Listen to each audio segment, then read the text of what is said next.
Успенка орманшылығында бірге қызмет еткен осы азаматтармен өте қайғырып тұрмыз. Өте қайғылы жағдай. Жүрегіміз ауырып тұр.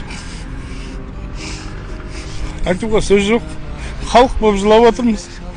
Нағыз батырлар батыр болып кетті өмірден.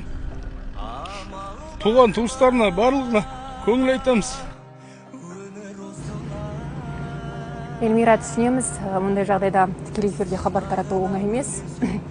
Бірақ дегенмен ресми мәліметтер дайын болса, өртті сөндіру шамамен қай уақытта болады, қашан сөндіріледі, болжамдар бар ма? Әзірге енді ешқандай болжам болмай тұр, өйткені өрттің бағыты ауа райына байланысты өзгеріп тұр. Сондықтан тіпті осы жердегі құтқарушылар да, мамандар да ешқандай болжам жасай алмай жатыр.